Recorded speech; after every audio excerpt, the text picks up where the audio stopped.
இன்றைக்கி பார்த்தீங்கன்னா நேரமாகவே வெயில் வந்துடுச்சுங்க. அதனால் தாட்டு அறுக்க ஆரம்பிச்சிட்டேங்க. நான் தனியாக தாட்டு அறுக்கிறத பார்த்துட்டு எங்கள் பாட்டியும் எனக்கு வந்து கூட ஹெல்ப் பண்ணாங்க. அப்புறம் நான் ஒரு பக்கம் தாட்டை இறக்குனேன். அப்புறம் எங்கள் பாட்டி ஓரளவுக்கு முடிஞ்ச வரைக்கும் ஒரு பக்கம் தாட்டை இறக்குனாங்க. தாட்டை இறக்கி முடிஞ்சதும் நார் கிளற ஆரம்பிச்சிட்டேங்க. நார் கிளறி வச்சுட்டு ஃபீடு போட ஸ்டார்ட் பண்ணிட்டேங்க.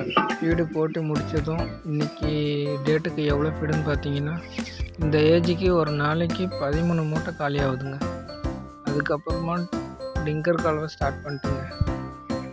டிங்கர்லாம் க்ளீன் பண்ணி முடித்ததும் புக்கு வெயிட்டோட 70 கிராம் கம்மியாக இருக்குங்க. அதனால் என்ன பண்ணலான்னு பார்த்தீங்கன்னா, முருங்கைக்கீரை அறுத்துட்டு வந்து சுடுதண்ணியை போட்டு நல்லா கொதிக்க வச்சுட்டு அரைச்சிட்டு அதுக்கப்புறம் டிங்கரில் கொடுக்க ஸ்டார்ட் பண்ணிட்டுங்க. இதே மாதிரி தொடர்ந்து 3 நாள் கொடுக்கணுங்க. முருங்கைக்கீரை எதுக்கு கொடுக்குறதுன்னு பார்த்தீங்கன்னா, கோழிக்கு நோய் எதிர்ப்பு சக்தி அதிகரிக்கிறதுக்காக, தீவனம் வந்து நல்லா செரிமன் ஆகிறதுக்காக, அதுக்கப்புறம் எலும்பு வந்து வலுவடைகிறதுக்காக கொடுக்குறதுங்க. 3 நாள் கொடுத்து முடிச்சுட்டு ஒரு நாள் கேப் விட்டுட்டு அடுத்து தானிய வகைகள் கொடுக்க ஸ்டார்ட் பண்ணிடலாங்க. நீங்கள் எது கொடுக்குறதா இருந்தாலும் தொடர்ந்து 3 நாளைக்கு கொடுக்குற மாதிரி பாருங்கள்.